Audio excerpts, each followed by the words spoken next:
Guys, we found another playable character. We have one. In that sea of unplayable characters, of non-playable characters, the NPCs that you hear about everywhere in the world, we found one. It's not often that we find someone of the IQ and EQ of Michelle Weekley, who we have found here today and have the pleasure of interviewing, but we found one. We found one. Michelle, in 2016, was living in Dubai. She got recruited into foreign direct investment to work as a global marketing director. In her time in foreign direct investment and economic development, it was short, but the lessons changed her life. This is why I particularly found her so fascinating and wanted her to share that journey with us.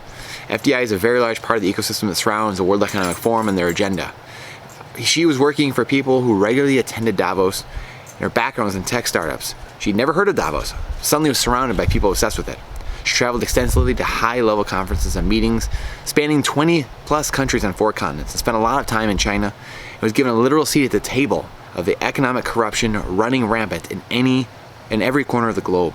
But, at every conference she attended, there was someone in the corner whispering about something called Bitcoin. At the same time, she was being initiated into the inner realms of global economic corruption. A small light was being shown unto the solution. She knew right then that the quiet person whispering in the corner, especially in a room full of people who want nothing but to be heard, is normally the smartest person in the room. So she started listening. In July 2017, she set up a Google alert for Bitcoin and Ethereum and read every single thing that came to her inbox. And at some point, she had to toggle the alerts from individual alerts to daily digests.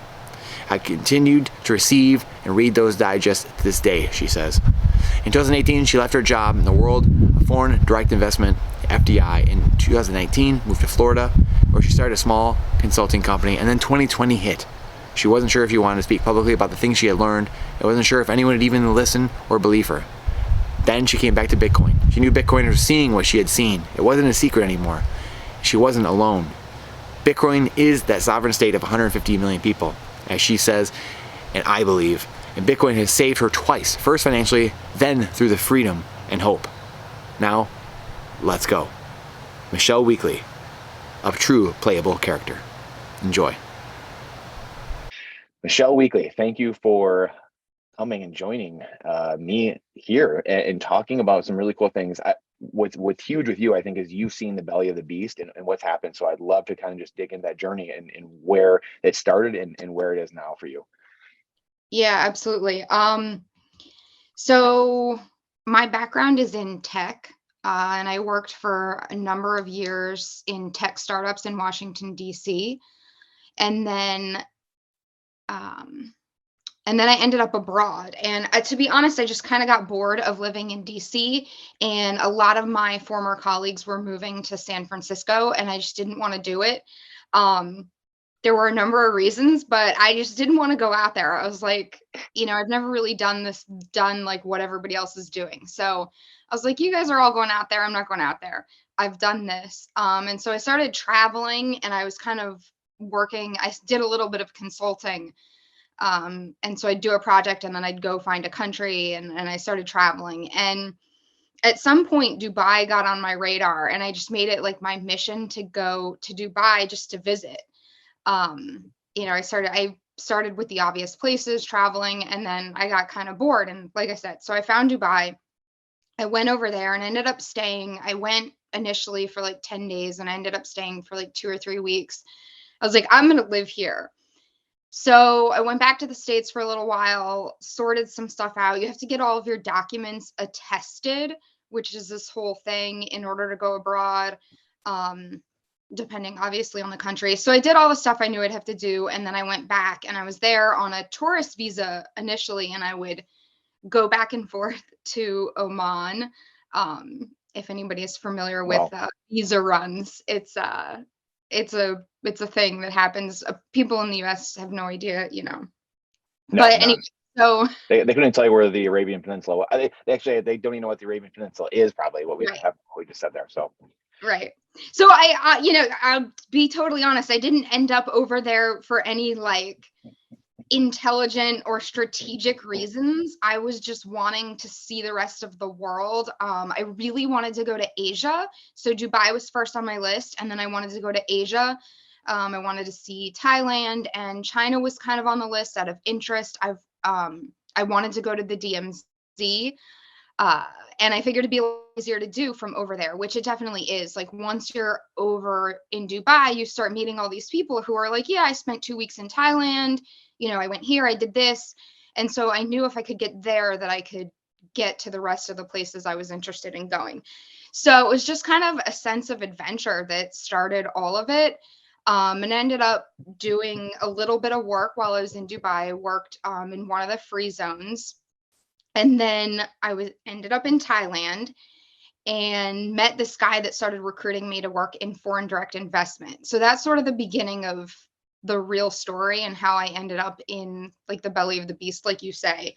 I had no idea what foreign direct investment was. My background was all tech, marketing, product development. And they didn't seem to care, which in retrospect makes a lot of sense. But at the time, I'm like hiding in a corner on my phone, Googling like economic development, foreign direct investment, like what does FDI even mean? I didn't know what a free zone was. But that world really functions around relationships, and I'm really good at relationships. In the tech space, a lot of what I did was like translating between marketing teams and dev teams and technical people, non-technical people.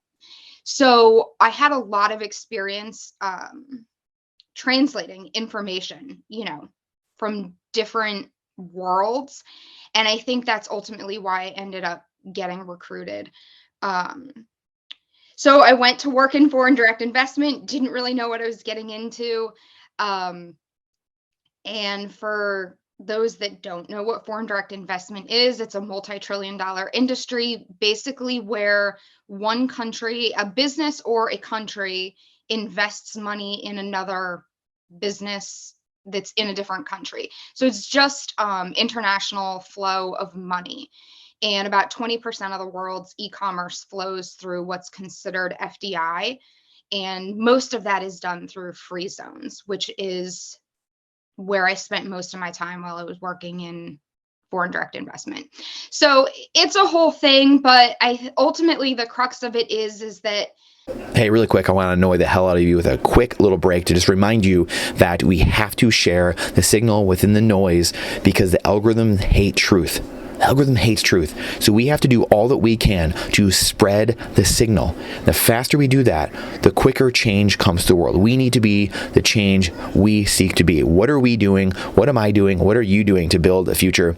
Also, if you want a written version of a lot of what we do here, please go to the description and find the link to our blog, our Substack, as well as you will see many links to either the work or the companies, the places you can find all the playable characters here that we talk to and how you can connect with them. So now back to the show. Thank you. You're getting up really close to the power, the central banks, which I'm gonna be honest, like I had no idea what a central bank was. I knew nothing. I was so ignorant to all of these like macro level topics that we're like screaming about on Twitter every day now. So it's been a very interesting journey. And for me, that really colors the way that I look at educating people on Bitcoin, which, not to get ahead of myself, but I think back to like where I was in my career, and I thought I was like at the height of everything. I was making more money than I'd ever made in my life. I had this badass title. I had like an unchecked expense account. By all like outside measures, I was really succeeding.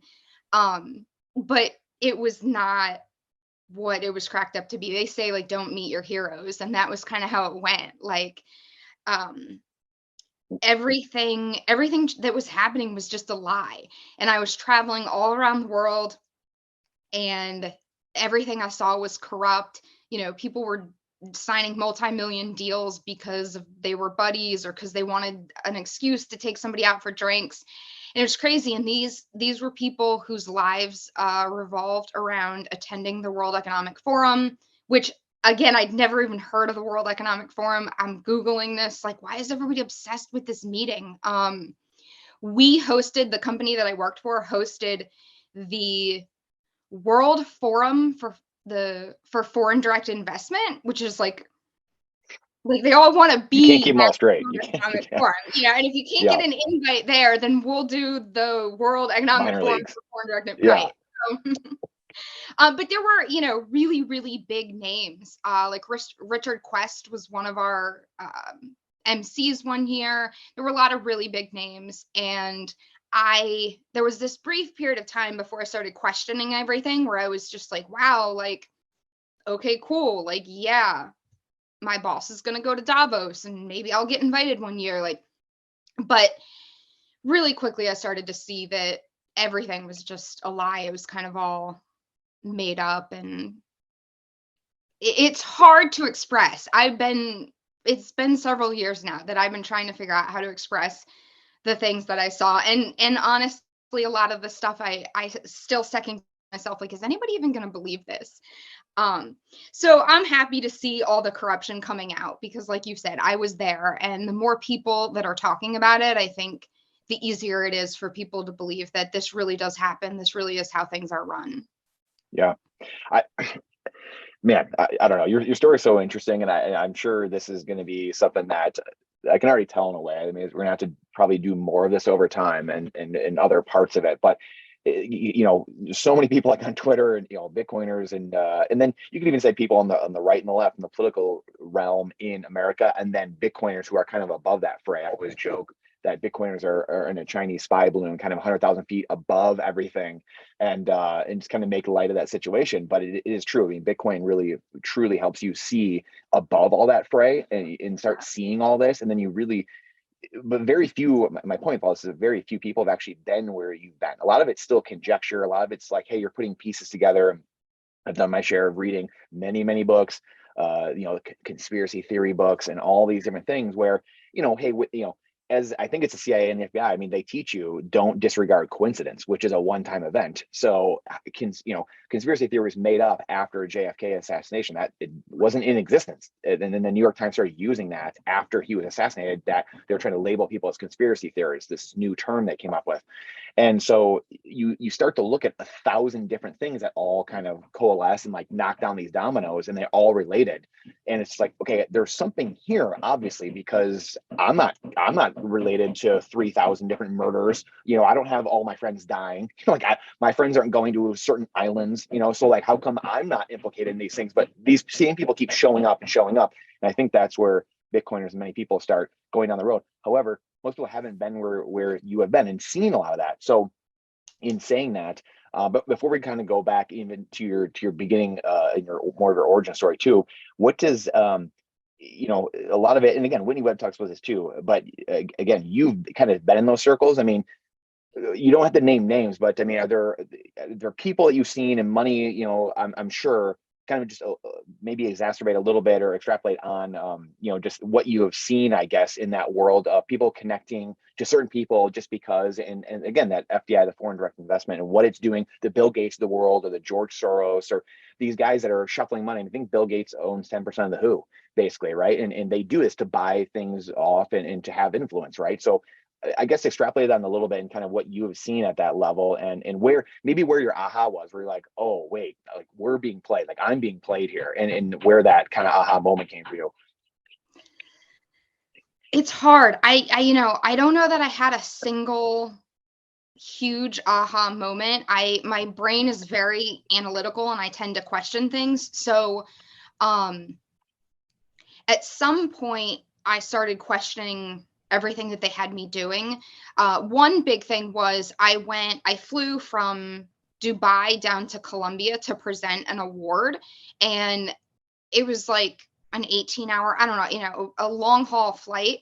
And I'm sitting in first class and I'm staying in nice hotels and I'm doing all of this for a photo op. And that is definitely one of the things in retrospects that like sticks out in my mind. And I'm sort of like, why are we doing this? Like, this makes no sense. In fact, I think I sent you a message. You had said something on a Spaces about the people in the photos. That's right. And I messaged you about this. Yes. Because I was one of those people in the photos, and I was a nobody, but I represented the company that I was working for, and they needed somebody there, and I was that person at that moment in time that I was traveling like 300 days a year. I was the director of marketing. So I was the right person. I had the right title. And so I've been in a couple of those pictures. And you really nailed it on the head when you were like, it's just the people in these pictures that are benefiting. And if you start looking at those pictures, you start to realize it's all the same people. So I Over and wasn't. over. Yeah, absolutely. I obviously was not like sitting down and meeting with Bill Gates or things like that, but I think the theme is the same, and that even as you go down a notch or two, it's the same stuff that's happening. And that was one of the things that was one of the aha moments. Was I would go to a conference in Shanghai, I would go to a conference in Bangkok, Doha, Qatar, and then South America. I'm in Cartagena, Colombia, and it's all the same people. You're talking the same like 100 people at most, maybe less than 100 people. And people kept introducing themselves, like they would remember me. And admittedly, I was like, I have no idea who you are, which is a little like, and so that really triggered something in me, was seeing all these same people all across the globe, at meetings where there's like, it's like these meetings have different themes, right? Different macro level themes. So I got sent to MIPIM, is like the world's largest real estate conference. And then, so you think like real estate, what does that have to do with? Well, it has a lot to do with economic development, but it didn't really matter what the theme of the conference was, and it didn't really matter where the location was. You just keep seeing the same people over and over. And that probably more than anything got me questioning everything, because, it's a huge world. There's thousands of people involved here. And it was the biggest thing that didn't make sense, was like, why are these all the same people? And a lot of it I never connected until I got out of it and sort of started to really realize what was happening. And in retrospect, I'm like, oh wow, remember that time you did this and you did this, and now it all makes sense. But yeah, so I don't know. Sorry, No, it's yeah, absolutely. And it's just like, it just makes me think. There was just 1,000 questions running through my head. Like one of the things I always think of is, whatever party, again, here in America, being in America, we'll talk from this angle, obviously. It's just either party gets in, and I just wrote about this. I don't know if it was my blog or where I wrote about this, or on Twitter. And it was like, at one point, I think it's fascinating of when people wake up. I was talking to Eric Cason. I'm going to interview him in a couple weeks, maybe in Miami, actually. But like I come from a very like libertarian, like constitutional point of view, and just that was my entire life. That was my frame. So I tended to be a conservative by nature and Republican by nature. And over the last 10 years, 12 years, I realized, oh wow, it's not red versus blue, it's the state versus you, right? Like it just became very obvious after TARP bailouts in 08, because it was like, oh hey, the Republicans, the guys that were like for fiscal responsibility, were the ones that were starting it. Obama comes and finishes it off. I'm like, whoa, these guys are on the same team, like Hank Paulson, all these guys, guys that are flying to events that you're at, like the bankers and all these people. And you realize, whoa. But like Eric Cason, he grew up very different. And I know like the Bledge, who's does Toxic Happy Hour, is on a lot of the spaces we're in. Same thing. He grew up like Occupy Wall Street movement, like very like 180 degrees. I've had some talks with these guys, and I'm going to interview them too, because I think it's fascinating. Like, how did you come to this aha moment of like realizing, like, as I came to the same thing, but from like the other side of the spectrum, like where that's fascinating to me, of like, and you too, there's a lot of people that go about this as non-playable characters. And I always joke, like when we're in this, I say, hey, we found a playable character, because I think non-playable characters and NPCs are just like life, and they try to just drone everybody and just like distract everyone what's going on. And like the people that are in it, I mean, there's thousands of people that you're working with, but you woke up, like, so I think that's so fascinating. The psychology behind things is the most like interesting thing to me with all this, of how people wake up and why they wake up and realize I'm being played. Because for me, it was graduating college in 09, seeing this firsthand, just being like, whoa, I'm being played, and I got to figure this game out. And so just that's where it started for me. not to go down my rabbit hole, but that it makes me think of 1,000 different things because of that. So you just seeing that firsthand, I think you're one of the more interesting people on Twitter because of that perspective. And in saying that, I got to hear, by the way, really quick side tangent. How did the Mark Moss interview come? How did that come about? We got to talk about that quick. So how did this come about? Okay. Because really quick though, to set this up. So I remember finding you on Twitter, and you had like 200 or 300 followers, and you had just got on Twitter. Like you weren't allowed on Twitter. I'm just giving people the long story short. Like you really weren't on Twitter, kind of like I was. I was never on Twitter until like 6-8 months ago. And then you were not on Twitter at all. You had a couple hundred followers, and then you started, like, I saw you really early on. I saw your story, and I'm like, man, this is like, you're like one of the coolest stories I've seen on Bitcoin Twitter. And there's a lot of cool people out there, but I was like, your story has to be told more. So I messaged you like, hey, you got to come on. This is a couple months ago, and there's been a lot going on. I've got 4 little kids running around, and there's all kinds of stuff. You're busy, etc. And then you're on Mark Moss in the meantime. I'm like, yeah, let's go. Like people are starting to see what I saw here. Like, I'm like, let's go. So how did this all come about? You gotta talk about this quick. Okay, so in retrospect, I don't know that like Mark Moss was the very first venue or podcast. For those who have not had Mark Moss like rapid fire questions at them, I was sort of like a deer in headlights. And so I'm hoping that over time I can redeem that. But yeah, I was not on Twitter at all. And until after the Elon Musk acquisition, I was like, all right, well, let's try it out. Let's see what's happening. And the more that I started getting involved in Bitcoin Twitter, the more that I realized, okay, these people get it. These people have seen a lot of what I've seen. They get it. Yes. And really quick, by the way, again, to give people context, you went from literally not being on Twitter, basically like 100, 200 followers. I saw you at that point, and you're what, like 2,000 followers now? This is just a couple of months. So, I mean, like your story is awesome, and people are resonating with that. So I guess that was kind of the context as well. So sorry, go ahead.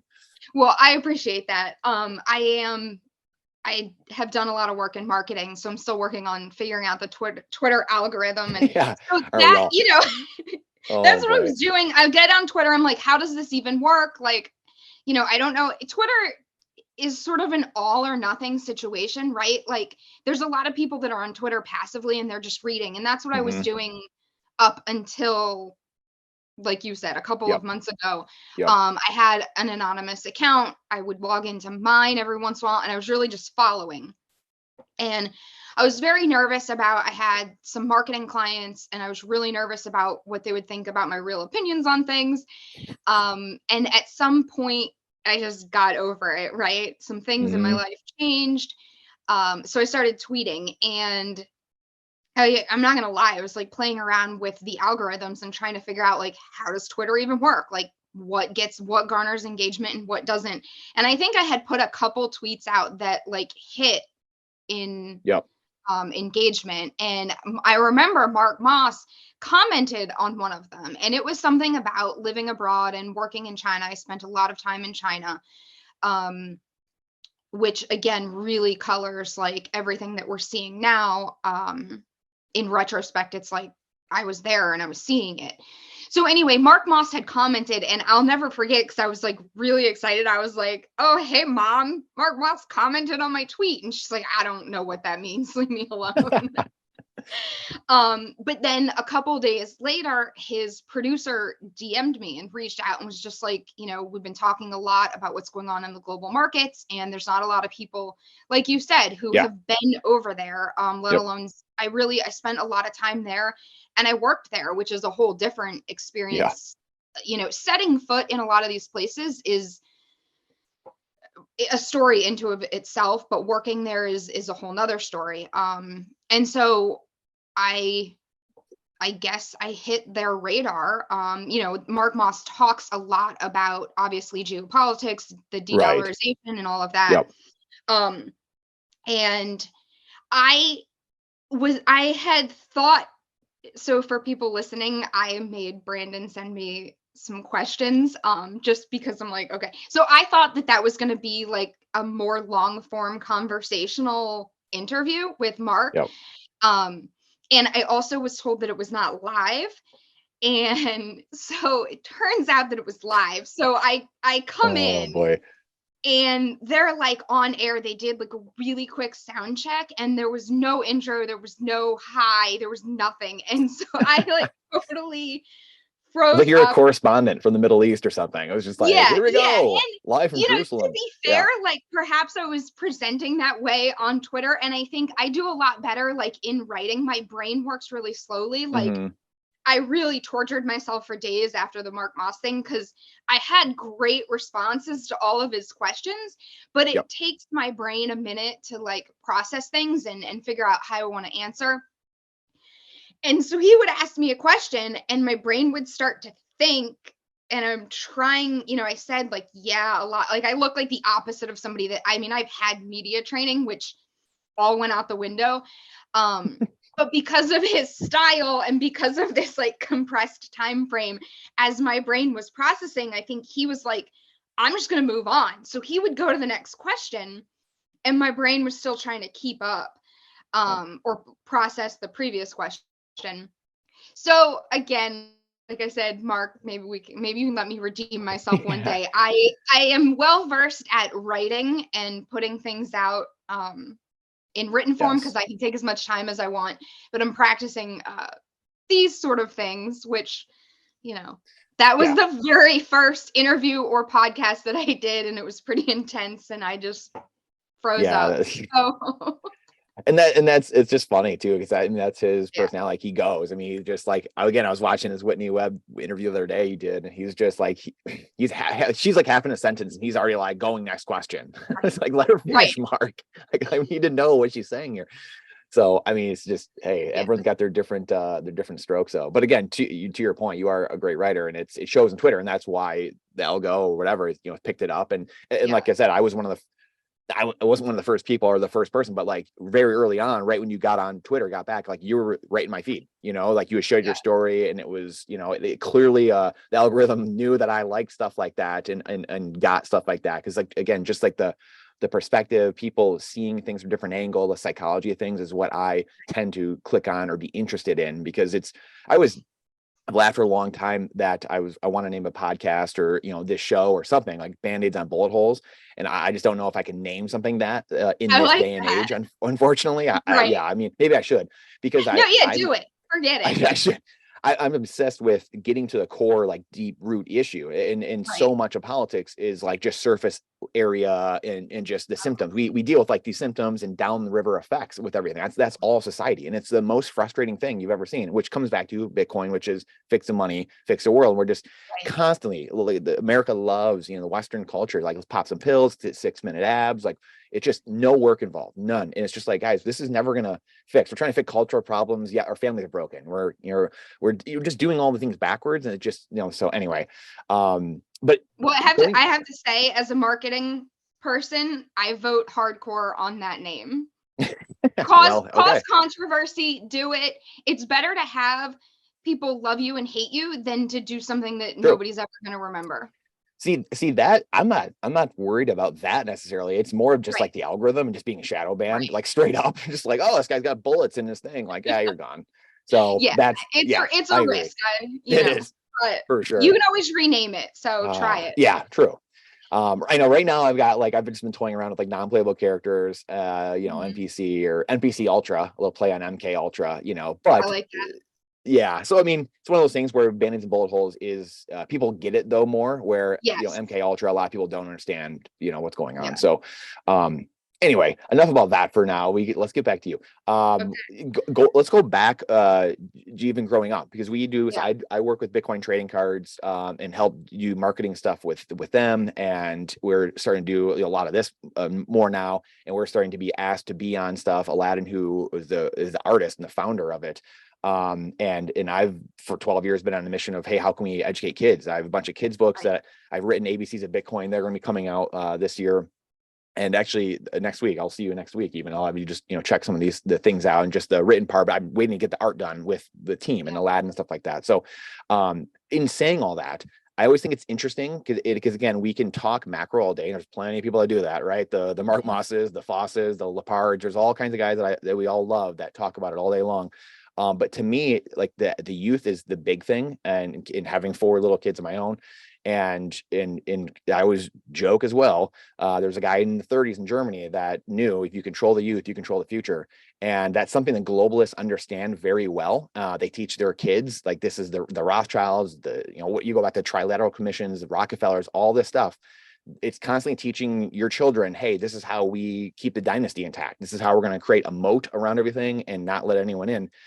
So to that end, I think it's important for freedom-minded people and to have that and start building that in on their own and start to, just not attack it, but just kind of come back against the globalists, these one world government people, for lack of a better phrase. So what was your introduction just to money as a kid growing up, and kind of what was that story that led you down the road, the path of just being a child and then growing into money and then, finding Bitcoin really? And what was that story for you like? Yeah. I agree with you completely. Yuri Bezmenov, by the way, is another one. I assume you've seen his interview. But we definitely need to do something about the children. I don't want to say indoctrinate them on our side, are being indoctrinated. And so if we don't educate them and push back on all of that, then you're just going to continue to see what's happening.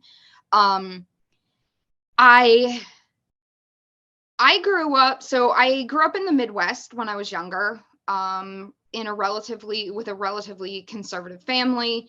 And, to be honest, we were taught not to talk about money. We moved to Philadelphia when I was in middle school. And then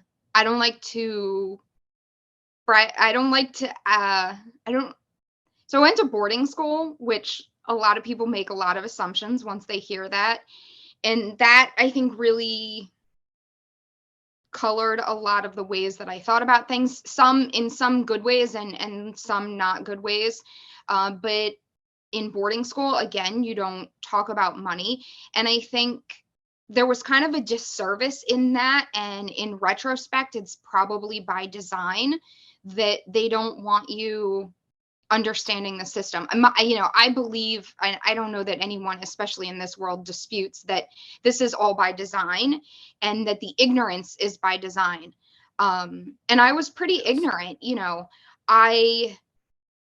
My family, we were relatively middle class, and sort of moved up as my dad moved up in his career. As I got older, I have two younger brothers, and they, grew up a little bit differently than I did. But when I was a kid, I used to ask my parents for things like everybody does. And my dad would make me go wash windows, and I would get, like 5 cents or a quarter or something. I think I got a quarter for like washing his car.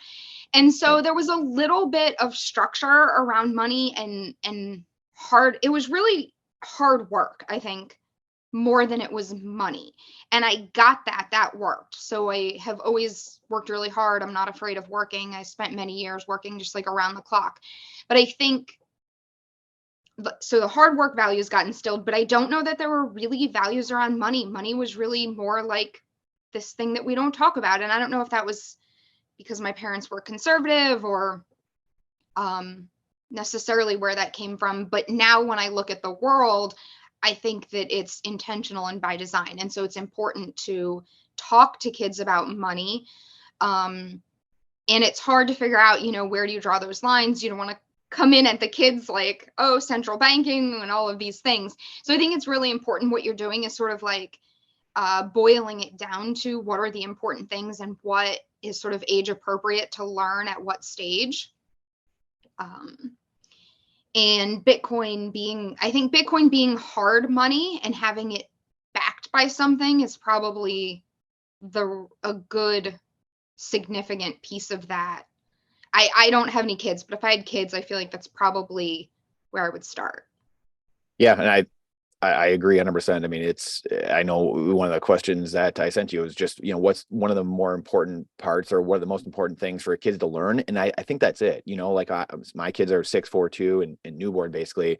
And our 6 and 4-year-old know the difference, or two of our girls, they know the difference. Like we'll be at mass on Sunday or whatever. And like you give dollars into the basket or whatever. And she's like, those are fake dollars. And so it's just understanding. And then she asked why, like, well, why do they trick you? Like, why does the government try to trick you? And it's just like opening up that conversation of what it is. And like you said, it's by design, clearly. I mean, like the messing with the money is by design, the psyops, everything, the way they were teaching you, the Rockefellers, the General Education Board in 1902, everything was for a reason. He wanted doers, not thinkers. I mean, they said it, they literally have said it. And they've, it's funny because everyone like fights you on it. And still to this day, I have many friends and family, they still fight me on it. Like they get it intellectually and they're like, hey, Brandon, like they trust me because I'm a friend or a family member. And they're like, hey, he's smart. He's seemingly been smart his whole life and seems to do well for himself. So it's like, okay, like I get it. Like I'm not going to fight you on it, Brandon, but like they don't totally get it, right? They're not like, okay, like it's just like if you only knew and only saw like that money it has to be a store of value and they've taken that from you and when you do that, just obviously dominoes, like we talked about these second, third order effects, and down the river here, we're dealing with all these issues and then everyone loves to fight, right? All these same people love to fight about these second, third, 10th, 20th order effects instead of just fixing the one thing, the band-aid on the bullet hole. They're just constantly, and everyone does it. And we've all kind of been that thing. Like I said, I was very political based when I was like in middle school, high school, college, fighting with professors, fighting with teachers, being, in political science in college and stuff. And then realizing, oh, like I'm the idiot, like I was ignorant. I didn't realize that I'm fighting an unwinnable fight. So coming back full circle, I mean, I think that is, like you said, it's the most important thing for kids to learn of, hey, money has to be something valuable and it has to be, not a claim check, not an IOU. And I just think that's so huge. And starting there with the building blocks, and then they can get some central banking in a few years, right? Right.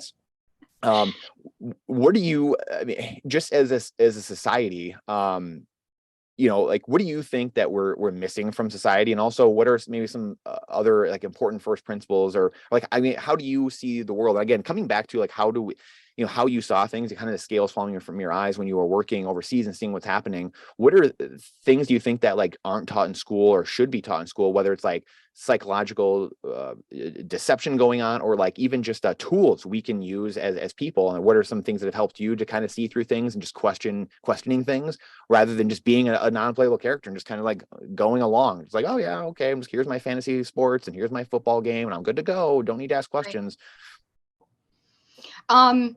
So the school that I went to actually most was founded on the Socratic method. So most of my classes were like, we just sat around and questioned everything. And I'm really, really grateful for that. I think that has been like the most important thing in my life. So that's really important to me. And that's sort of how I look at everything. And I've always questioned everything, but this is an interesting like topic and question for me, because just because you're questioning everything, it doesn't mean that you're always questioning the right things. So you had mentioned, Occupy Wall Street, and I was living in DC during Occupy in 08. And I was working at Living Social. If anybody has ever heard of them, they were like we were trying to compete with Groupon. We were second to market, and they ultimately got acquired by Groupon, but we had a ton of money, and it was a crazy early days startup. And I was living in that life during Occupy. And there was this period of time we had just moved offices. We were right downtown DC. And when I walked to my car at the end of the day, I had to walk past the park in DC where Occupy was set up. And I was not into it. I was like, go home. Like, it's, I don't know what you're trying to do, which I didn't. I don't think this is the right way to go about it. And now in retrospect, I was like, wow, I was on the wrong side of that. I don't think at the time that I realized the level that all went to, and that it was, I think most of those people that were heavily involved in that had already seen that this is an us versus them, like people versus the state sort of thing. And I've always been very libertarian. I used to go to like the Tea Party stuff that they did in DC. Yep. And so even being, from that mindset and thinking, which is a very similar mindset actually, but they told you that you're very different, which is yes, again, exactly. Yeah. So, I try to like be really patient with people, because I think of myself as somebody who questions everything. But I think back to Occupy Wall Street, and I was young then. I Mhm. mean, I graduated, in '08, and I was working, and you care about other things, right? Like, you have a social Right. life, and so a lot of this stuff doesn't start to matter until you start to get older and you see Yep. more things. But I do try to think about that and have patience with people, because I'm like, nobody really, like, most people don't really question things the way that I do. And, like, look at what I missed. Yes. So that is, kind of where I'm coming from with a lot of that. Yeah, that it's super interesting you say that, and that's something that I've just realized, just turning 36 a couple weeks ago. And I grew up playing hockey my entire life, and seeing and being in fights all the time, stuff like that. And like, it's just funny because, like, you as a human being, we always think like, how does this person not see that? But like, like, Right. it takes you a while to understand, like, oh, no one grew up the way you did. Like, every single Right. person's life is completely different. Like, even like my brother, 9 years younger, like, he had a completely different life, even though he played hockey too. Like, everything, his life was very different. Like, he was the youngest, I was the oldest. He was playing hockey at a different time in a different position. I was a defenseman, he's a forward. Like, very different lives. Like, he was more of a skilled player, I was more of a physical player. So like, I just look at life of like, yeah, like, you're gonna get your butt beat if you do stupid things. Like, I'm gonna do it to you, or I'm gonna get it done to me. Like, if I'm gonna dish it out, I better be able to take it. And we're like, we talk about snowflake culture. Like, to me, that doesn't make any sense. I'm like, didn't people grow up like getting beat up, or like beating each other up, or like, wrestling? Like, we get in a fight and like figure it out. Like, I would go to hockey practice, and like, we get in a fight, and then like, I'd be asking my parents like, hey, can Sean come over later? Like, you just guys got in a fight and during practice. And like, that's boys, number one. But that's been like relegated out of society. They don't even let people fight in hockey anymore half the time. I mean, you watch NHL nowadays here and there. It's just crazy like how things have changed. But to your point, it's, you don't even realize that people haven't grown up like you. Like, they didn't have your parenting, they didn't go to boarding school, or they didn't go to private school, they didn't go to the school you went to, or they, so they don't have that ability to just see through psychological deception the way you might, or the way I might, or the way this other person might. And I think that's fascinating. I look at like the political spectrum as like a circle. Like, ironically, to me, like, the Tea Party and Occupy Wall Street are a lot closer. Like, to me, they're almost back around the same loop, where like, they're actually really close, and people think they're like on two opposite ends of the spectrum. Where like, the Tea Party, and again, like, I thought that as a kid when I was younger, where now I realize like, it's more of a circle. And like, Yeah. those people are actually very close. Like, one group is saying, hey, don't tell me what to do with my healthcare, like, get out of the Right. healthcare, don't socialize my country. And Occupy Wall Street was saying, hey, bankers, get out of my pocketbook, like, stop screwing the money, and stop, like, they were saying the same thing. And Yeah. we just didn't realize, like, I didn't realize it, and no one did, because the media is telling us, and the government's telling us, like, oh, these Yeah. people are losers over here, and those people are losers. So it's just fascinating. I think this is the most interesting talk to have for everybody, because everyone can have this talk. Like, Bitcoin to me is like, not everyone can have that talk of like the central banking, or the finance part of it, and the macro. Like, that's just kind of above everyone's head a lot of time. And that's where here I love what we're talking about, and trying to talk about these things with that the average person, hopefully the average pleb, like any of us, because we're all plebs at the end of the day, can understand. So and anything you can touch on there. But at the same time, I mean, what do you like, what do you think is the living your life? Do you think that, speaking of Occupy Wall Street and the Tea Party, do you think it is a way, because I've got my own thoughts and opinions that have changed a lot over the last few years, especially since 2020, but do you think that freedom comes from the government, or is it a way you live your life? Like, where are you on that spectrum, speaking of spectrums? So I thought about this a lot, because I lived in these countries where obviously the government, you don't have freedom the way that you do in the States, really authoritarian countries. And in some ways, this is something I'm still sort of struggling with, because in a lot of ways I look back at living in Dubai and I'm like, it was really nice there. Like, my life was great. Um, and people ask me like, are you going to go back? And it's tempting. Um, to answer your question, I don't think that freedom comes from the government, but I think there has to be I don't want to say that like the government has to allow freedom.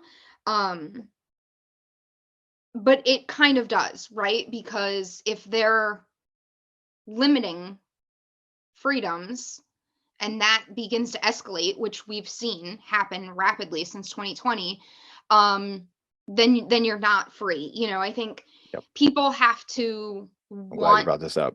freedom. That, you know, it's obviously freedom is a very individual thing, and I think it comes from both in a sense, but it can be limited by the government, which we've seen just happening at this rapid rate in 2020. And I think in light of all of that, now people are understanding. I mean, personally, I think, you know, there's a lot of things that were an illusion before 2020. And that we thought that we had a lot of freedoms that we Like didn't freedom. necessarily have. Right. In general. So, you know, I guess it's a complex question. I don't want to say that I believe freedom comes from the government, but it can be limited by the government. Yes. And so if it's really heavily limited, you know, then yeah. And so a little bit of context for this too. So like the last few years, obviously, like it's one of those things where I just honestly didn't think about it that much. Like, in a way, I probably thought more or less like, hey, the government, gives you freedom in a way. I just didn't think about it really enough because, like, again, we were very grateful that we lived in America where you didn't have to, right? Like, or at least we didn't think we had to. And you kind of just lived your life, and the government wasn't tracking you down, and lowest learner at the IRS wasn't, coming after you. Conservative groups or people with freedom in their name or bullets in their name or whatever it is. But you really realize, oh wow, like. And I was a person that carried the Constitution with me. I had for years, and as a kid, like I had it on me, the Constitution and everything, and not even understanding truly what it meant, that all the rights are inherent, like they come from God. Or if someone's going to argue with me about there being a God or not, they come from above. They don't come from man.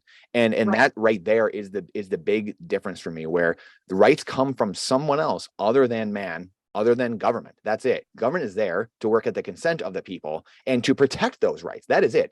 So to me, government doesn't give you the rights, but I like what you said there, because government can, because it leads me to something else here, which is government can take those rights away if you're not careful. But I still believe you can live as a free person, and no matter what regime you're in. There obviously, like the Viktor Frankl, the Man's Search for Meaning, like you have your thoughts in your head, and like even in a concentration camp, he was like, hey, I'm still a free person. I still can think whatever I want, right? So there's that realm of it. However, I think this is the point I'm getting at, is I think libertarians, and this is what 20 years ago I remember this being a problem. It's been a problem for a long time, and Bitcoiners now fall into this trap, which is all politics is local, and we have abdicated a lot of that responsibility. Libertarians have, Bitcoiners do now to a degree, thinking, hey, Bitcoin's inevitable, which it is. However, there's still gonna be a lot of collateral damage if you don't get involved, if you don't go to a meeting a year, or go to your PTA, or go to a mayoral meeting, or see who are your politicians locally and figure out what's going on. Because it's the old founding fathers quote, I think it's Ben Franklin, saying that if you aren't involved in politics, you'll be governed by your inferiors. So government can easily make your life a living hell. And that's basically what has been done, meaning it's stripped your liberties, freedoms. You're getting anal cavity search at TSA. Like, that's all, like, everyone deals with that. So no one can sit here and say, like, well, I live as a free person, Brandon. Well, do you? Do you not fly anywhere? Do you live on a ridge somewhere like Ruby Ridge in 1992? Could you live completely off the grid, everything? Because maybe that person can, but everyone else, you are not a free person, quite honestly. So that, to me, I think it's a really good point to bring up, and kind of the nuance of what you said there, because Bitcoiners, libertarians, all, like, a lot of them, I knew libertarians back in the day that were like, I'm not voting, I'm not even part of the system. Well, it's like, well, okay, well, you're going to be screwed by the system then, because now you are the problem. You are being that problem now. So anyway, that's I wanted to get to ESG for a second, side tangent, but anything you can mention, you can talk about anything there, because I was going off on a tangent, but I think it's a really, like, nuanced, like, point that has to be again, we could talk about an hour just that alone, I think. Absolutely. But anyway, it's interesting what you say, because that time frame that I referenced, like being in DC and the Tea Party, and that was totally my attitude. Like, I didn't vote. I'm like, I don't care. I don't want to be involved in politics. You can do whatever you want. Like, let me do whatever I want.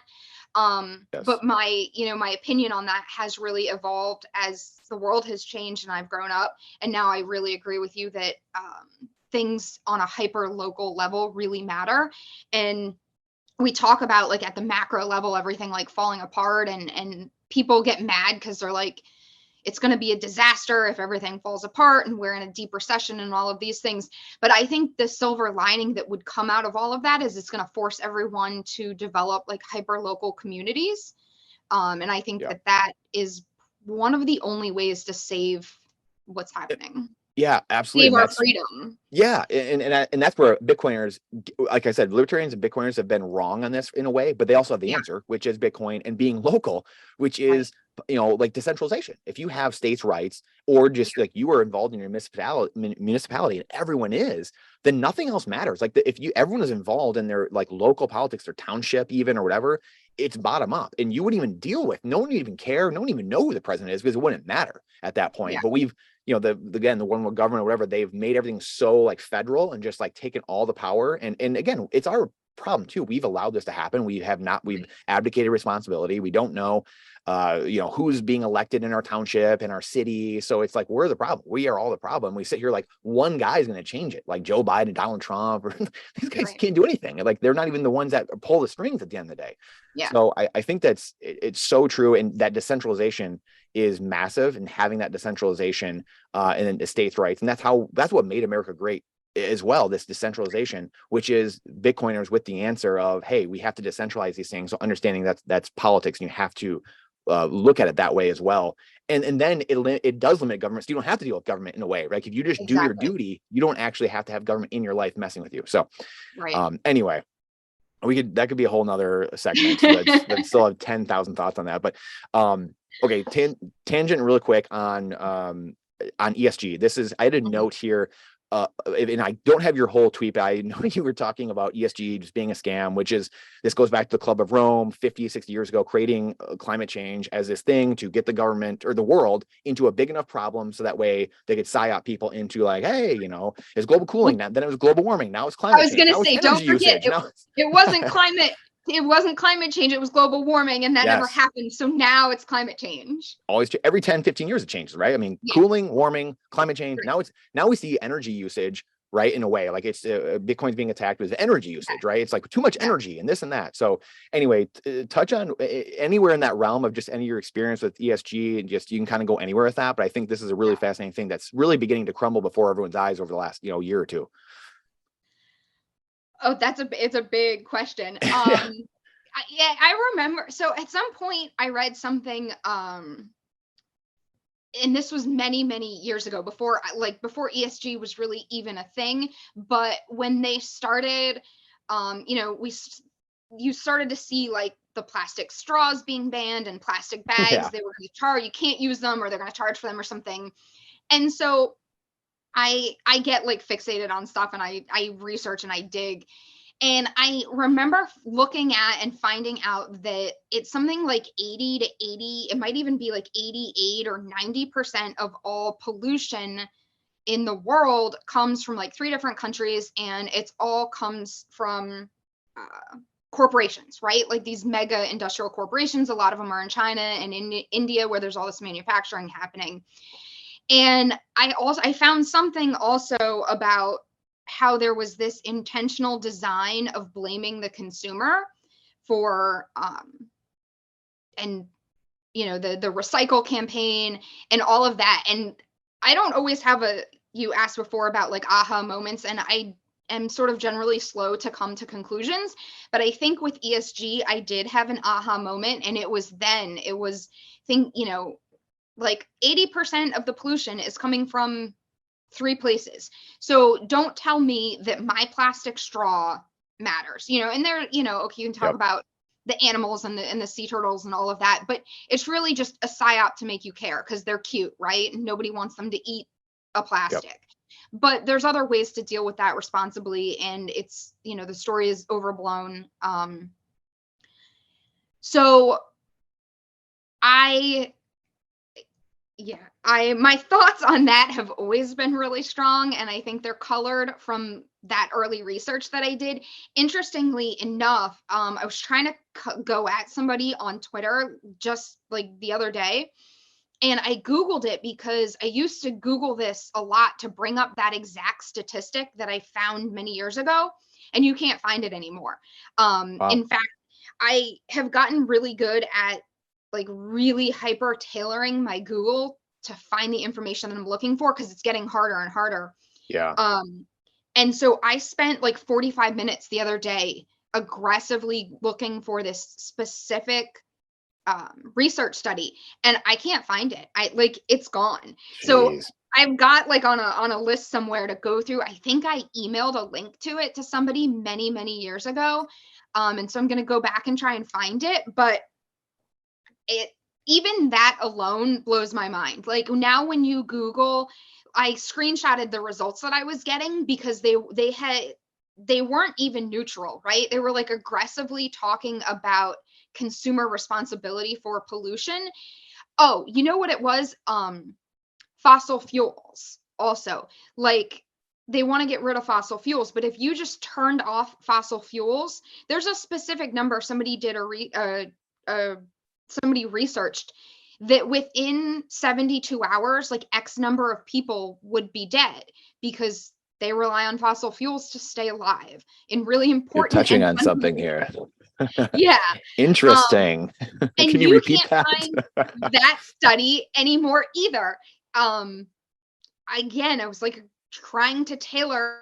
I'm looking for a specific study that I read several years ago, trying to get facts and references, and you can't even find it anymore. It all says, fossil fuels kill. I think it was that like 8 million, it might have been 8 billion, I don't know, people would die within 3 days if you turned off fossil fuels.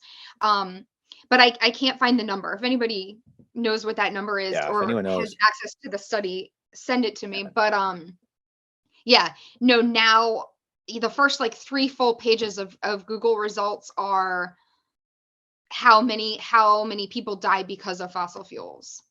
It's incredible. So, have you read like the Conspirators Hierarchy, the Committee of 300, or like Tragedy and Hope, or I'm trying to think of some other ones. I mean, because that's I'm going to. Oh my goodness. I'm going to write these down.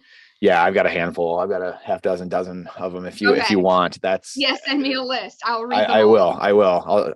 I'll put in the description too a bunch of these books, but it's boy, oh boy, and just talks about all this stuff. Really, I mean, it goes through like Conspirators Hierarchy goes through.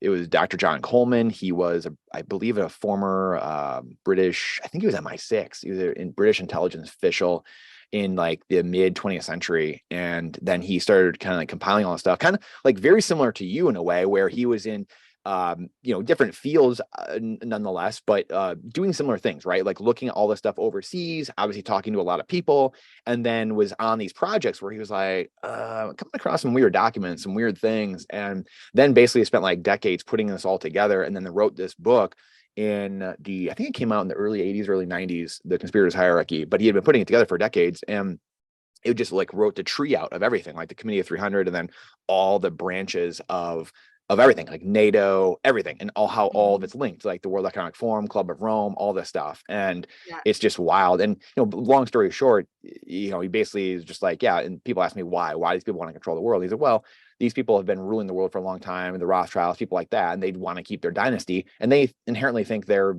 gods. Like they think they're like, hey, we deserve this, and the world is going to end. So the useless eaters need to be called, and that's just, probably 4 or 5 billion people need to be exterminated, basically, because they're destroying the planet.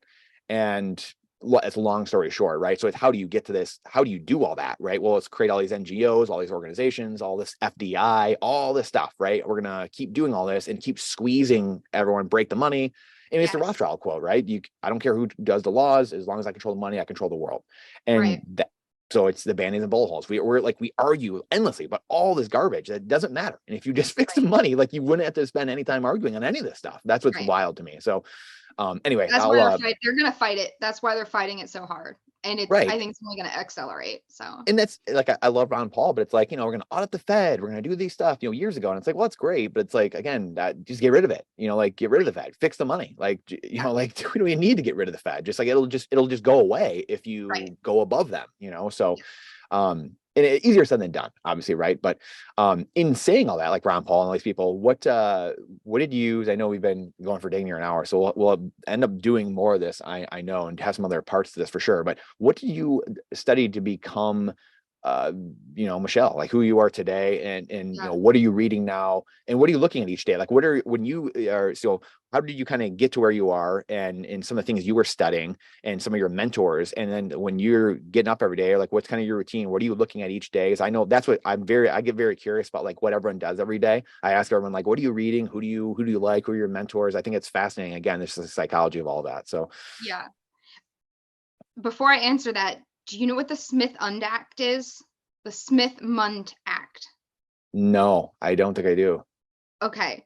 So in 1948, the Smith-Mund Act explicitly forbid information and psychological operations aimed at influencing the US public opinion.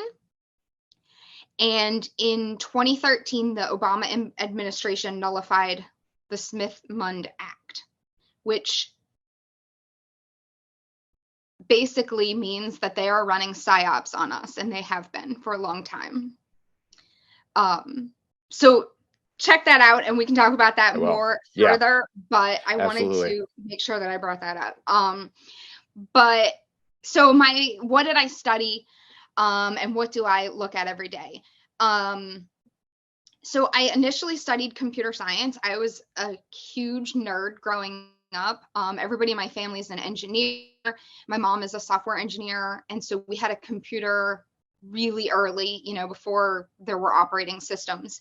And I was a big computer nerd. I grew up a wannabe hacker and hanging out in all these online communities and stuff like that before, I don't want to say before it was cool, but I was kind of nobody thought it was cool when I was a kid. Trust me, they were all like, "You're weird," and I got away with a little bit of it because I was little and cute and blonde, but most of the people just thought I was weird. So computer science, and I initially went to college for computer science, but it just ended up being too much. I was in a 5-year program. There were only 11 girls. Wow. And I was in upstate New York, and it snowed in October, and it was still snowing in May, and I just couldn't do it. I was a little more social than that, and so I left. So I'm a computer science dropout. I ultimately ended up with a marketing degree. I've always been really interested in psychology and sociology.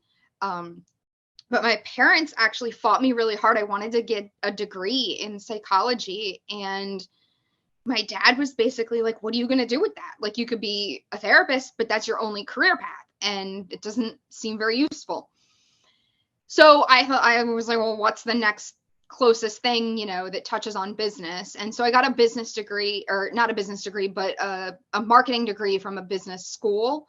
And that took me several years. I dropped out of school several times. I was never really into school. I was working at the time, and I was like, I'm learning. I have a real job. Why do I need to go to classes? Who would have thought? Yeah. So I ended up going to 3 different schools and hacking credits together. And I got credits I had a full-time job. I got credits for that. So I kind of got my degree at my parents' insistence. And then ultimately kind of ended up back in tech despite my marketing degree, just because it's what I was good at and that's where the jobs were. So I worked for an ISP, and then I went and worked for Living Social, and again, sort of came up that way like we talked about in the beginning.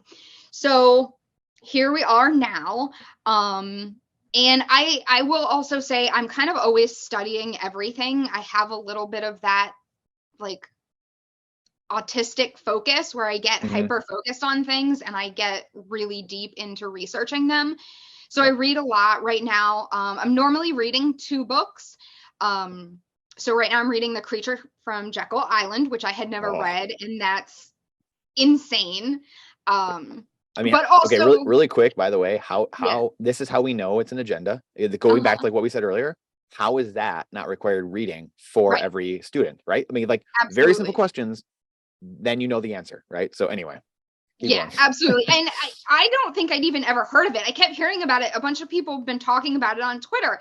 And I was like, I don't think I've even ever heard of this book. And here are all these people, you know. So I'm like, well, I have to read this book. But yeah, Yep. excellent point, and totally, to me, just like proves everything. But it's dense and hard to get through. So I'm generally reading like one nonfiction book and one fiction book. So Creature Mm, from Jekyll Island is my nonfiction book. And then I'm reading Ben Mesrick's newest book, which I guess he's a little bit of a blend. He kind of writes mhm. stories, but I read a lot. I blow through fiction books just to kind of quiet my brain and shut it off. But I think it helps me think That's and awesome. process information as well. Yeah, absolutely. We actually in Bitcoin Trading Cards, actually the first series that came out end of last year, and then series 2 actually is coming out in Miami next week. We have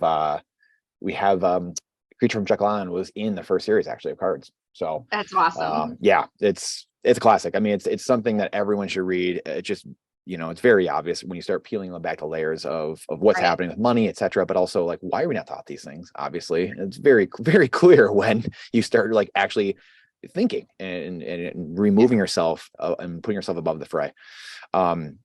So mentors, who are some people that you look up to? It could be in Bitcoin world, Bitcoin Twitter, could be anywhere. People that you worked with, people that you did see around the world. I mean, who are these some people that you've kind of looked up to or did and then do now as well? Yeah. So to be honest, I never really had, I kind of always like forged my own path and was like fighting against authority. I never had like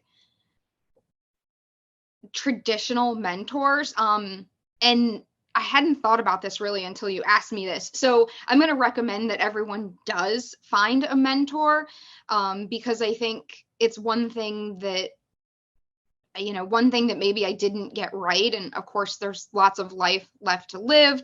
But I was kind of doing counterculture things. Just like I said, I was into computer science and all of that. And so I had some anonymous mentors, like when I was coding and in that world.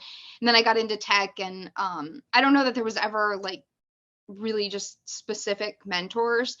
But there's a lot of people that I look up to, and I think I really, really like, especially on Bitcoin Twitter, I do like the boomer guys like Greg Foss, Leopard, Bob Burnett. I think, they obviously are looking back at Perspective. Yeah. yeah, they've got a Yeah. lot more perspective. Yep. And I think they have a lot of really important things to say, and that it's important that, we talked earlier about like kids and your kids. And I think you have to bridge that knowledge somehow, like from people in that generation and growing up with that perspective.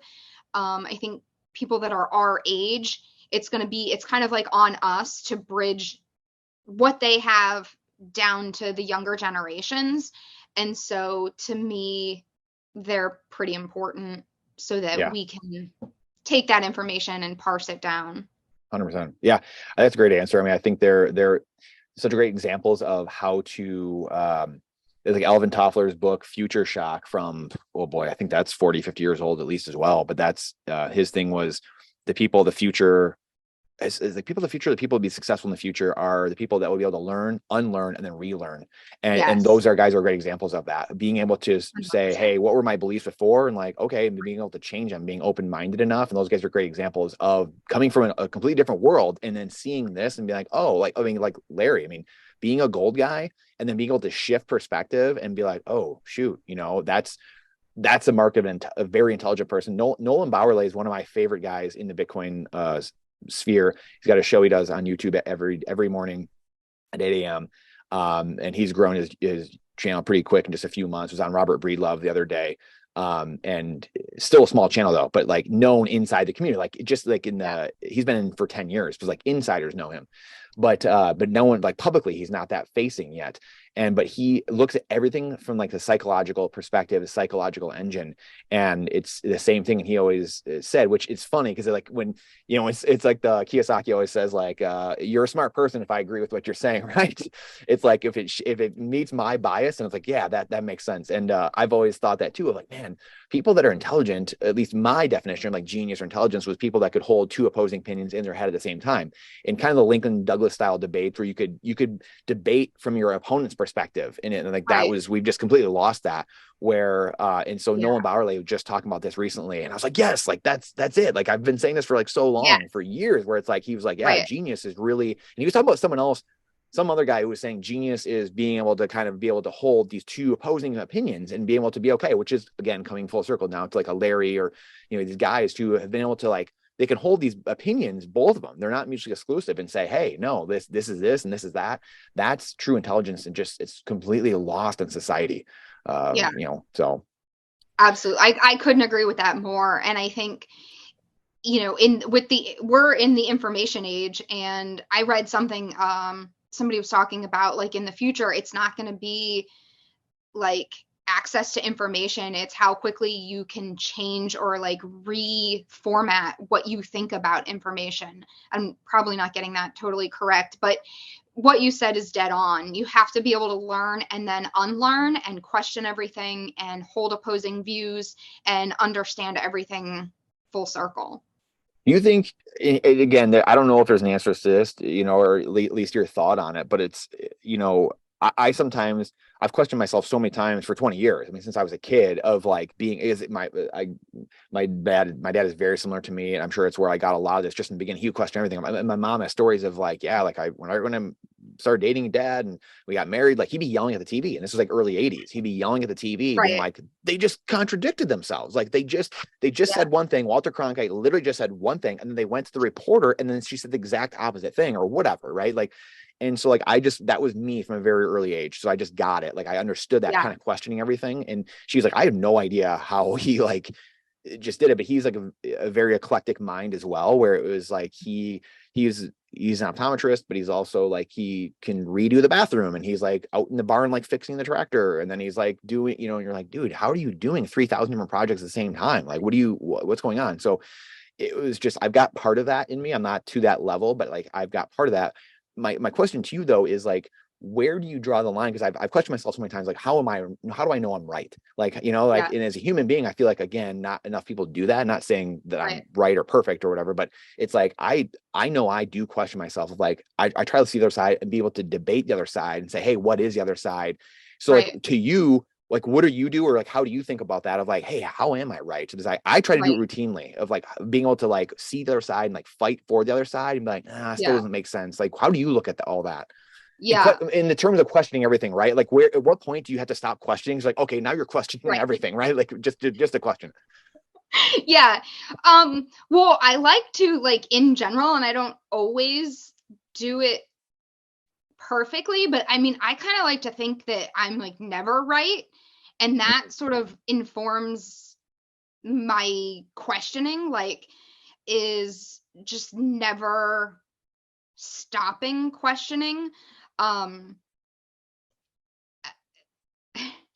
but at the same time, there's a lot of things where you continually come to the same conclusion.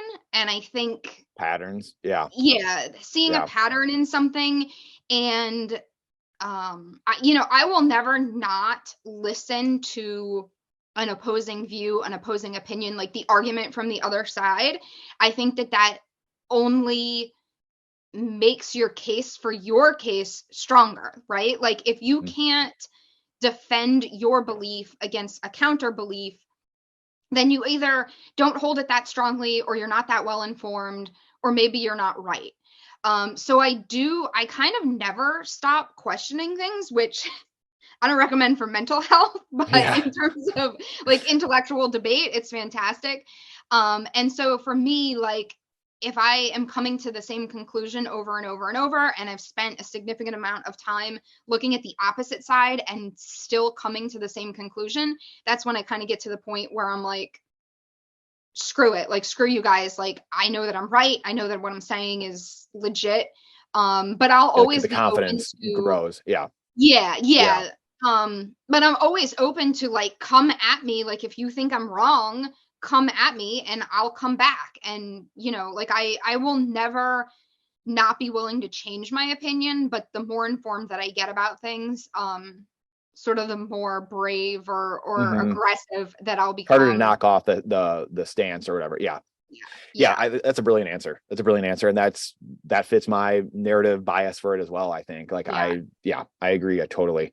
All right, cool. Last couple things in wrapping up here. I know we're getting a little bit long. We can roll this stuff into expand on more of these things as time goes on. Sure.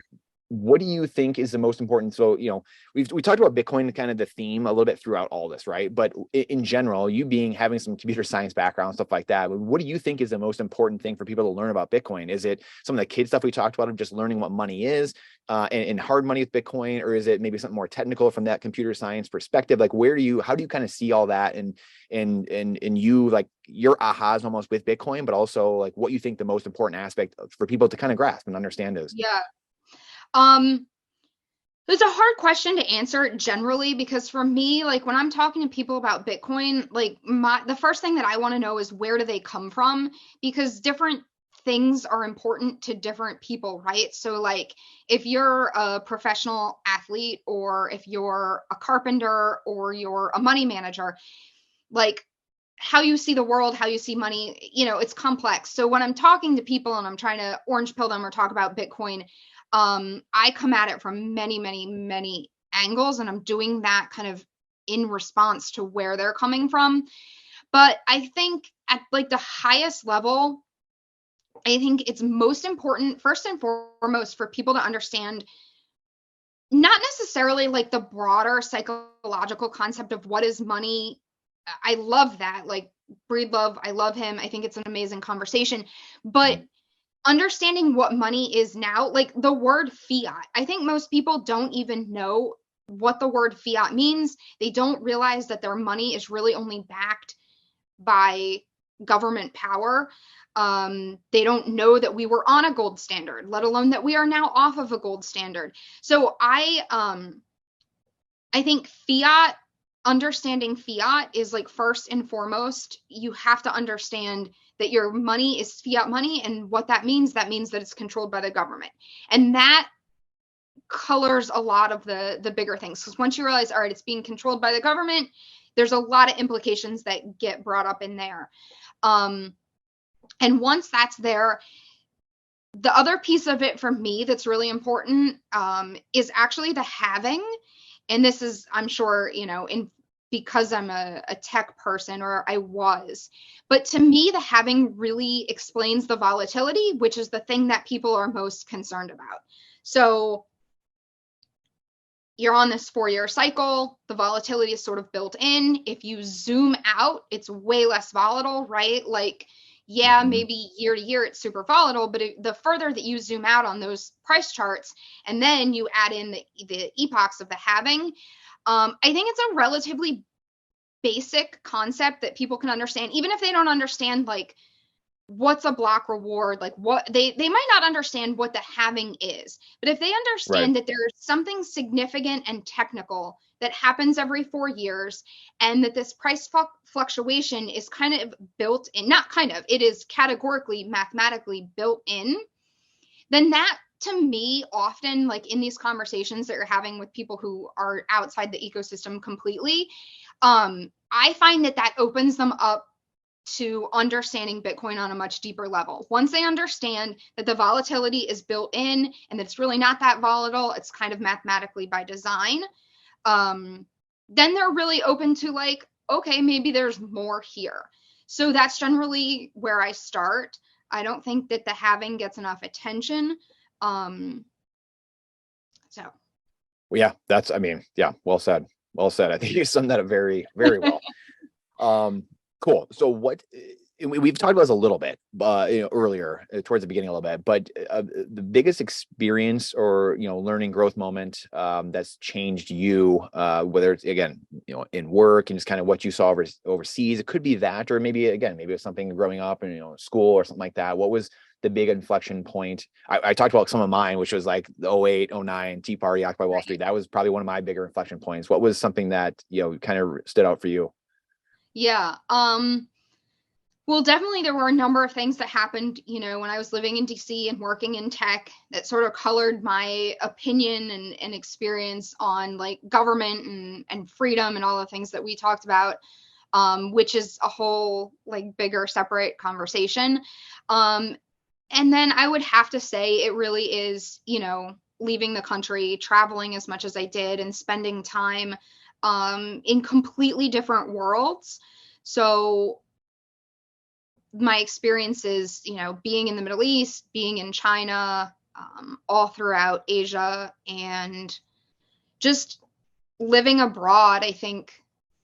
And then also not just that, but I think I got lucky in a sense with the timing of all of it, because I came back. I generally say I came back at the beginning of 2018. It was like December 2017, the very end of 2017. So if you overlay that on what was happening like in politics in America, I was not here. I feel like they were running this major psyop, and I sort of opted out unintentionally because that's the time period where I was living abroad. And I came back, and I came back into a different world, and I had culture shock and whiplash, and it was insane. There is one specific moment right after I got back. I was at a friend's house, and they had some people over. We were just drinking. It was like a happy hour. And I walked past the TV, and they had CNN on, and there was this breaking news banner. Like, to me, it was like 9/11 style breaking news. And nobody was paying any attention. Nobody was looking at the TV. Nobody was talking about what was on the news. And this was right after I got back from being abroad for many years. And like my heart literally fell to the floor. I was like, what is happening? And I'm like grabbing people. I'm like, what's going on in the news? Everybody's looking at me like I'm a crazy person. And I realized like instant, like nobody cared. Like, and then I'm seeing, I have no idea what they were talking about. And it took a long time to acclimate to that everything now was breaking news, and that everything was like a heart-stopping moment. And analyzing that was probably the most influential thing, because that to me was like this huge red flag that there was something happening. And it took a while to figure out what was happening. And then we have 2020 and all of that. But I think I just, in a way, got lucky being gone for that time frame and then coming. So yes, it's being abroad and having all of those experiences. But I think, I've met obviously a lot of people who have lived abroad and they've had unique experiences. To me, the time during which that happened is also a big factor, because so much happened, like when Trump got elected in 2016, like I was in China, like and Dubai, and they loved Trump. They were all like, "Oh yeah, you have a big businessman fighting for you." Like, never would have guessed here. Never would have known that here. Yeah, no. Oh, and they don't want to hear it, and they don't believe me. And I think regardless of what your personal opinions are, personal, political, whatever, like that's an important conversation to have. Like just the way that it was. Yeah, Trump aside, like the fact that you're being psyoped that hard that people don't even know that here. Yeah, exactly. Like I don't care if you don't like him. You know what I mean? And that's obviously that's a whole conversation. Right. But I realized, and I wanted to have that conversation with people. I was like, wait, but I'm having dinner in Shanghai, and like let's have this like 360-degree conversation about it. And if you don't want to change your mind, like I'm not even trying to change your mind. I'm just trying to inform you and talk about all. I'm trying to see why you don't care that you're being psyoped this hard. Yeah, exactly. So I think being abroad, but specifically during the time which I was gone, was really, really, I mean, that, it changed my whole life. So That's so cool. Well, yeah, that's definitely stuff we'll have to wrap on more Yeah. too in the future. Some of that, and getting abroad. Like next time, we'll have to, after Miami, and maybe in a month or so, and talk more about, just like you being abroad and just kind of what you saw, and diving a little bit deeper into that. Because I know, again, it's hard to talk about in a way, just because, again, we have to like self-censor, because I want this stuff to live on so people can see what's going on, but you also do have to tread the line that you aren't Yeah. being censored or shadow banned. And that's unfortunately the world we live in. And we're starting to put this on different areas and different things, whether it's, be the Nostr or Zion or Ghost, Bitcoin platforms, but also Rumble, things like that. So it'll be out there, but we'll tread around those issues, but talk more about them in the future. So that'd be great. Yeah, because it's just fascinating, and your perspective, again, is just so unique compared to the average person, quite honestly, whether Bitcoin or not. I mean, just most people in America have never even been outside of America. So Right. and in wrapping, what are you working on? I mean, any other things you want to hit quick? What project are you working on currently, or what's got you going? What's got you fired up right now? Yeah. So I'm working really slowly on a podcast. During the bull run, I had all these people, everybody I knew was coming to me, they wanted Bitcoin, they wanted to understand it. And during that time, I was getting like the craziest questions from people that are really smart, and so that was really fascinating to me. And like what you said right when we started, you were like, oh, I try not to talk too much before I start recording, because then I'm like, I should have been recording. Yeah. And that's basically the conclusion that I came to. Like, I have this really smart guy who works in traditional finance, and his first question was, do I get a physical coin? Like, does somebody send me something?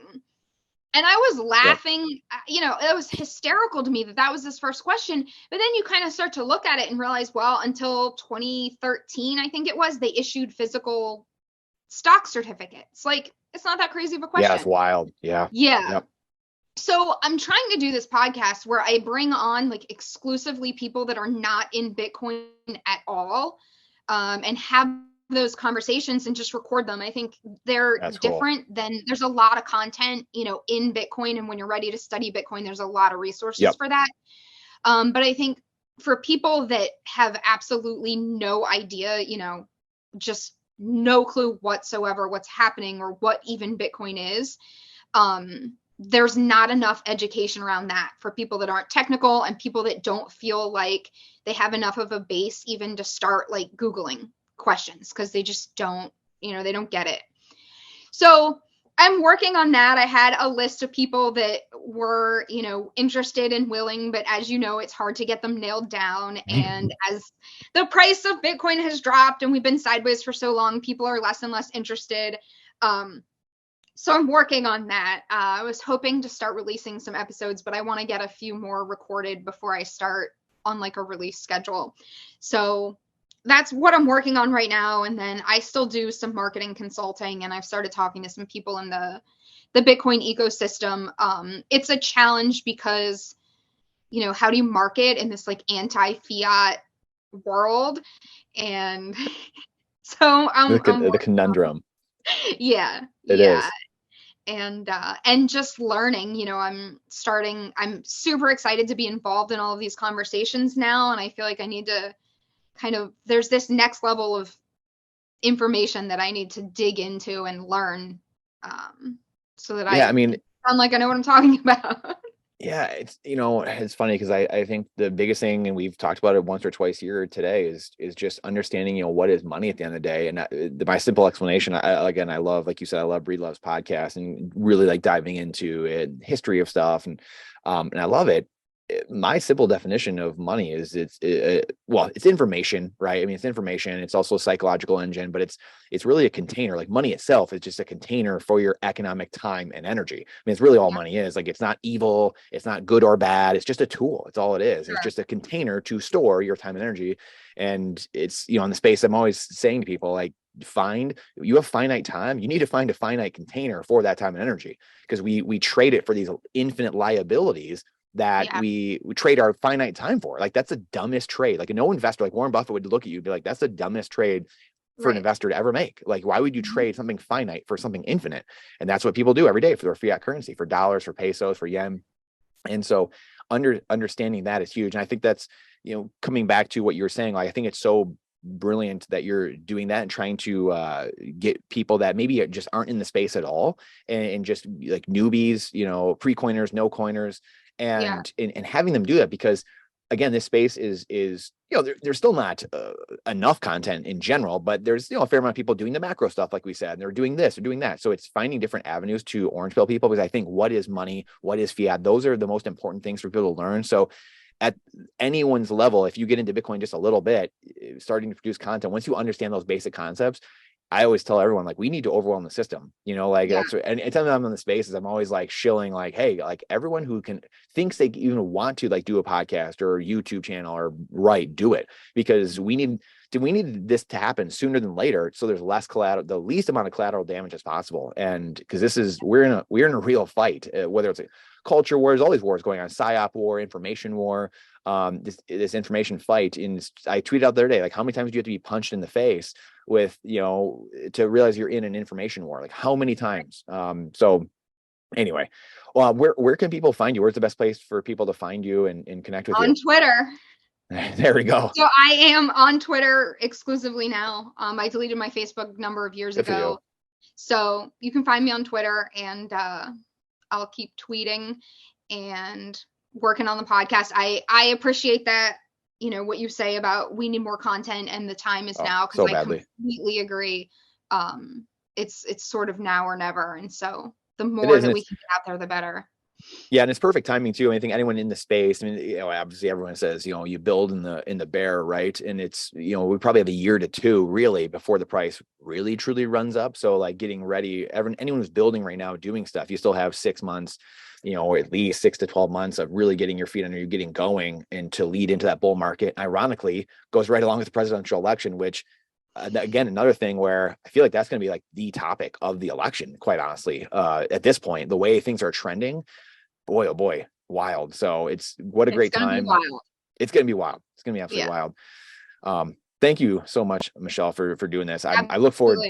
Yeah, I look forward to doing this. I could do this for hours and hours and hours. I, of course, have to get going here in a little bit. So I'm like, what went longer? So I appreciate you staying longer, that I could just keep going, talking about all this. So we'll, a few weeks, I'll see you in Miami, and then we'll, we can talk about it then too, but we'll have to maybe even record some then too. But I just want to go deeper into some of this stuff, like these things that I'd love to. Yeah, but most people haven't seen. I think that's what's really interesting, pulling that out of people and getting kind of a different perspective from what you see on Bitcoin Twitter all the time, which is just a lot of armchair quarterbacking and things like that. So appreciate you. It was really, really great to talk to you, and I look forward to seeing you in Miami. Yeah. Me too. Same here. Thanks, Michelle. Appreciate it. Yeah, absolutely. Wow. Unbelievable story Michelle has, and an unbelievable person to follow. I really hope that you enjoyed this session. The search for playable characters in a sea of non-playable characters. Please share this out. Share this out. Anytime you see anything, my plea to you is, anytime you see something that strikes a chord, any type of truth you see, no matter where it be, please share it out, because the algorithm hates truth. And the only way we can minimize collateral damage in this world and make the transition from the sinking fiat Titanic onto the Bitcoin life raft is to share truth anywhere you see it. Question everything with boldness, even the existence of God himself. This is not financial advice, it's freedom advice at the end of the day. So please share it out. Please share this journey of trying to educate people as our founding fathers once quipped. I'm paraphrasing, but once your formal education and your real education begins, and I know Jim Rohn talks about that, Bob Proctor, and our founding fathers talked about that here in America, but it pertains to everyone across the world. We have been brainwashed by a system that is there to control us, going back to 1902 and the General Board of Education, really Karl Marx in 1848, but then the General Board of Education in 1902, Rockefeller himself saying, I want doers, not thinkers. And we must combat that with true education, with being the people we are called to be, and finding the calling from within. The thing that you're running from, that's the thing that you're called to do. What can we do to further humanity and bring freedom, liberty, and justice, and fair a playing field, equal playing field, not equal outcomes, but equal playing field to all people, and what the founding documents in America promised to set out to do, and what the white paper is really the founding documents of America 2.0, and what that gives the people all around the world now, not just regionally in America, but all around the world, the ability to do. So I invite you on this journey. Please share this out, and I look forward to seeing you on the next one. And give Michelle a follow. She is well worth it. Her insights are invaluable, and she's an incredibly important part of this journey to freedom and a true playable character. We'll see you in the next one.